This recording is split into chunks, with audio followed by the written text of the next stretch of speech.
Eu começo com as principais notícias e os destaques do dia. Vamos lá? A Câmara deve votar ainda hoje um projeto que prevê ajuda financeira aos estados e municípios no combate à pandemia do coronavírus. Considerado uma bomba pelo governo federal, esse pacote prevê envio de recursos federais aos estados e municípios sem a exigência de uma contrapartida, como corte de gastos com servidores, por exemplo. Esse pacote tem apoio de Rodrigo Maia, que é o presidente da Câmara. Hoje, governadores e prefeitos do Partido dos Trabalhadores fizeram uma videoconferência para discutir a situação dos estados e municípios. O ex-presidente Lula também participou. A gente vai conferir alguns trechos. Nós vamos ter um colapso em todos os estados e municípios. Não tem bom, não. Todos, não tem nenhum. Significa fechar saúde, significa o que está funcionando de UTI, de sala de estabilização, vai fechar. O que tem de segurança vai fechar. Porque nós não vamos pagar salário, não aguenta pagar salário, não aguenta custeio, não aguenta funcionar as atividades se não tiver isso. Hoje tem o risco de chegar no hospital com problema respiratório, foi dito aqui, é rápido, como tudo acontece, e não ter respirador, e não ter UTI, não ter monitor. É isso que ele quer. Claramente, eu demorei muito a entender isso. Mas é isso, não tem outra conversa. Há uma estratégia de levar o país a um caos, uma convulsão social. E o Congresso tem que ter a coragem, o Supremo não tem que ter a coragem. Eu estava conversando com os ministros do Supremo. Os ministros do Supremo têm que votar unificando a suspensão das dívidas. Já fez isso para 8 estados, tem que fazer para todos os estados. Do jeito que o Alexandre Moraes tomou a decisão agora de tirar o poder do presidente da República, de impedir as medidas do coronavírus, tem que ter medida como essa. Então, se eu tenho um problema em um dos 3 poderes, os outros 2 poderes têm que agir. Nada dessas coisas que estão dizendo aí, que estão mandando, está chegando. Eu prestei conta aqui, terça-feira, para você, com o presidente Lula, de 156 milhões que nós tínhamos investido até domingo passado, tinha chegado 6,4 milhões de reais aqui. Não chegou nada das emendas, tá certo? Os municípios aqui estão recebendo R$2 até agora, R$2 por habitante. Um município como 20 mil habitantes recebeu R$40 mil para 90 dias de coronavírus. É isso aqui, gente, que está acontecendo. Não tem nada. Aliás, o governo está confiscou 59 respiradores do Piauí. O governo, o Ministério da Saúde, eu estou entrando na justiça do Ministério da Saúde para liberar 59 respiradores. Então, essa é a realidade do Brasil. Então, por isso que eu digo aqui para todos vocês, a gente precisa ter uma linha comum no país. Nesse instante, tem que voltar para esse tema. Pois é, o STF obrigou o Bolsonaro a respeitar decisões de governadores e prefeitos no combate ao coronavírus. A decisão do ministro Alexandre de Moraes atende à representação da Ordem dos Advogados do Brasil, a OAB, que pediu ao STF que obrigasse Bolsonaro a acatar decisões dos estados, não interferir nas ações técnicas do Ministério da Saúde e seguir os protocolos da Organização Mundial da Saúde. Na decisão publicada ontem à noite, Alexandre de Moraes pede união e cooperação dos poderes no combate à epidemia da Covid-19. Depois dessa determinação do STF, Bolsonaro fez mais um pronunciamento na cadeia de TV e rádio. A gente vai conferir alguns trechos. Tenho a responsabilidade de decidir sobre as questões do país de forma ampla, usando a equipe de ministros que escolhi para conduzir os destinos da nação. Todos devem estar sintonizados comigo. Respeito a autonomia dos governadores e prefeitos. Muitas medidas, de forma restritiva ou não, são de responsabilidade exclusiva dos mesmos. O governo federal não foi consultado sobre sua amplitude ou duração. Os mais humildes não podem deixar de se locomover para buscar o seu pão de cada dia. As consequências do tratamento não podem ser mais danosas que a própria doença.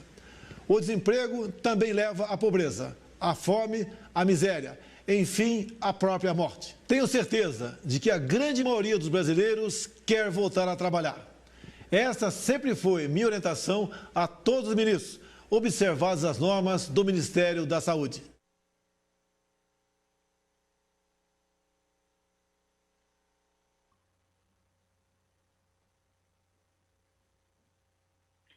Luiz Henrique Mandetta, o ministro da Saúde, disse ontem que o comando das ações do governo de combate ao coronavírus está nas mãos do presidente.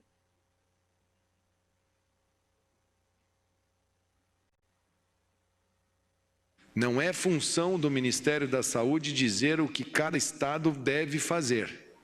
Nós podemos orientar, dar os guidelines, recomendar ou às vezes até convocar para ter uma conversa, utilizar outros instrumentos.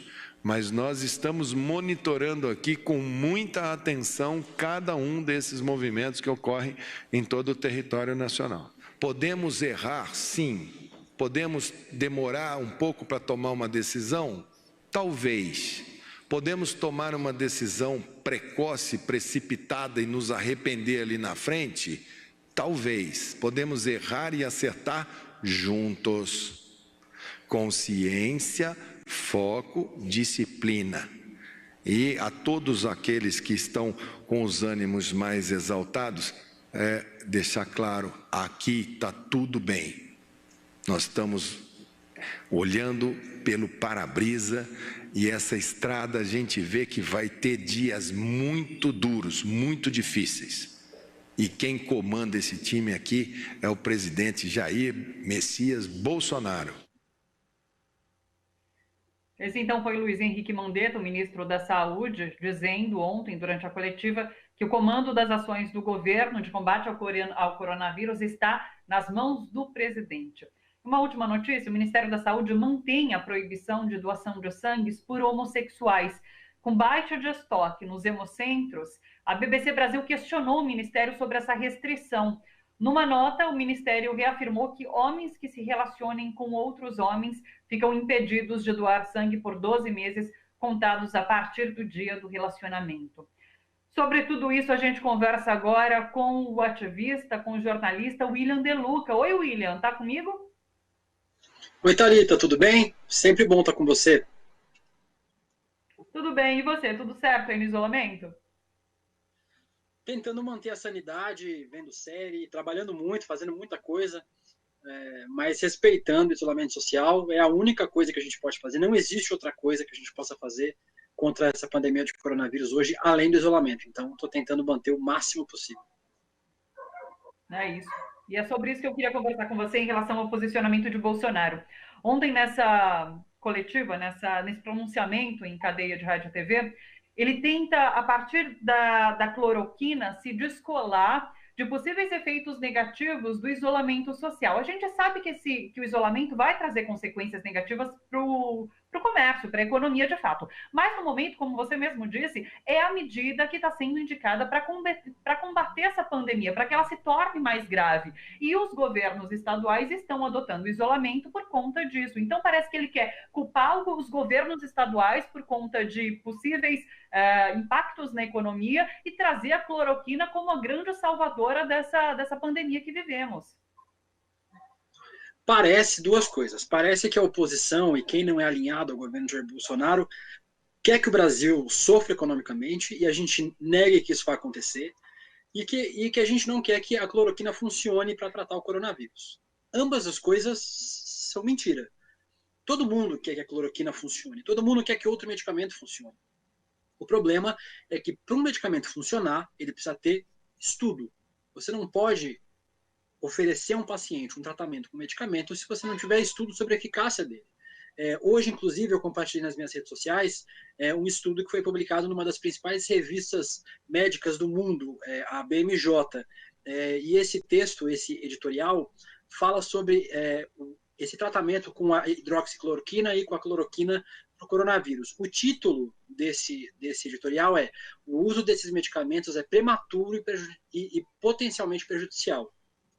Esses dois especialistas que fazem esse editorial falam sobre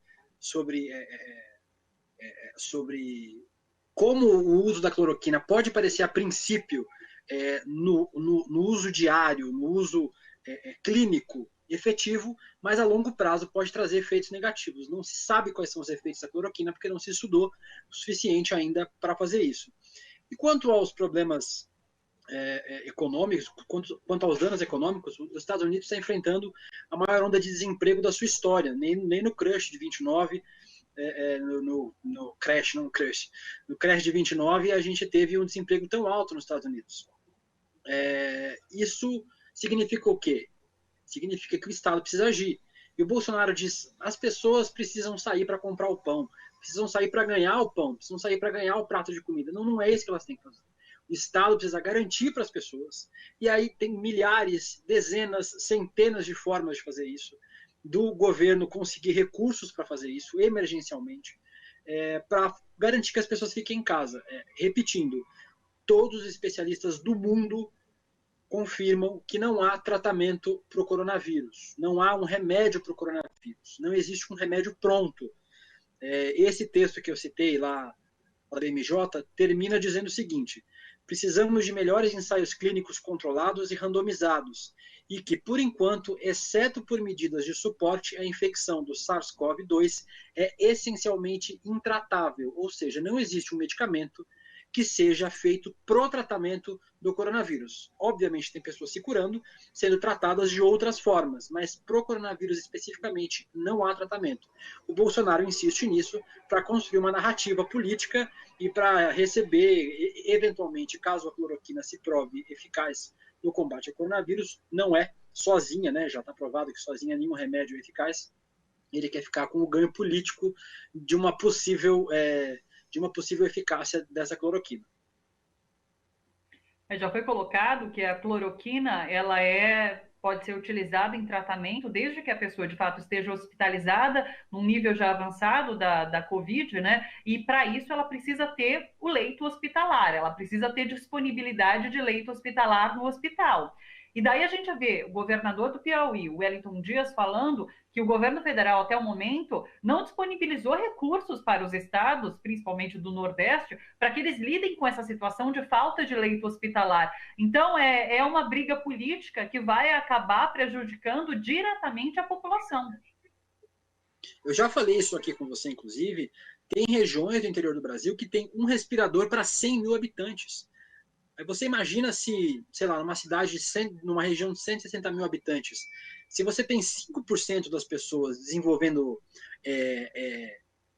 esses sintomas mais graves do coronavírus, que precisam de UTI, de intubação, de respirador, você vai ter 800 pessoas doentes. E aí você tem 800 pessoas doentes para um respirador, 2 respiradores, 3 respiradores. O que vai acontecer? Vai acontecer o que acontece nos Estados Unidos, vai acontecer o que acontece na Itália, na França, na Espanha. Essas mortes nesses países não se dão só porque o coronavírus é potencialmente fatal, mas também porque não há insumo médico para tratar as pessoas.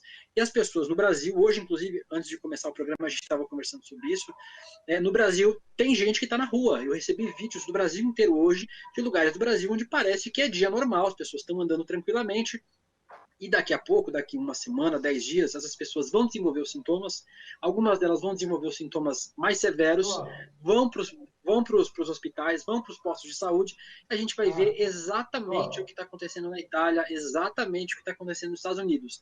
1.000 mortes por dia, 1.500 mortes por dia, 2.000 mortes por dia. As pessoas não estão se atentando à tragédia, achando que 10 mortes por dia, 20 mortes por dia, ou 400 mortes por dia, como a gente tem hoje, 150 como a gente tem hoje, é um número baixo.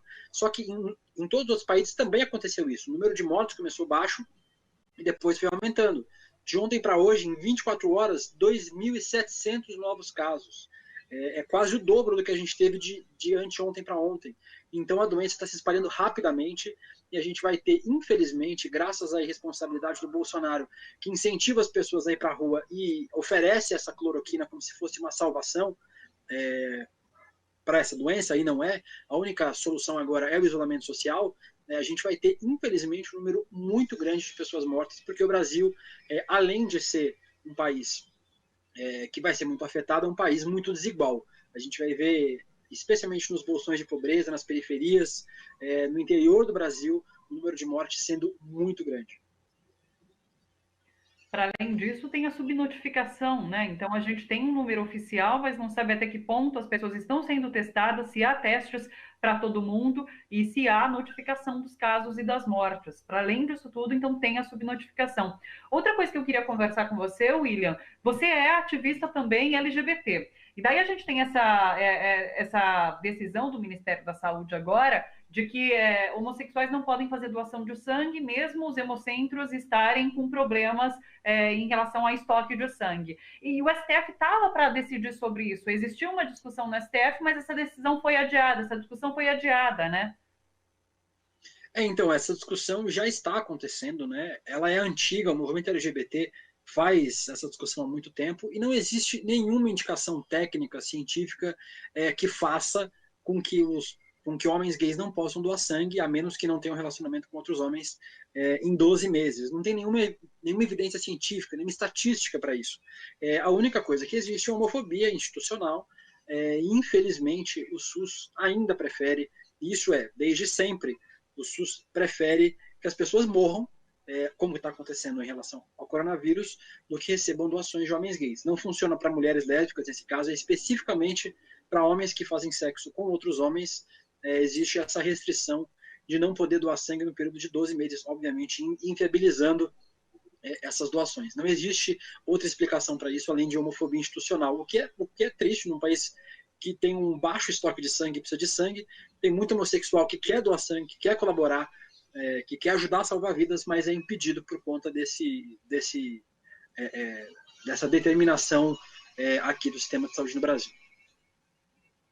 É bastante lamentável. William, muito obrigada, sempre bom conversar com você, um beijo e até a próxima. É sempre bom falar com você, com o pessoal da TVT. Um beijo para vocês todos. Fiquem em casa. Se precisarem sair, saem só em emergência. Lavem a mão voltando para casa. Pendura a roupa no varal. E principalmente não ouçam os conselhos do Bolsonaro em relação ao coronavírus. Tchau.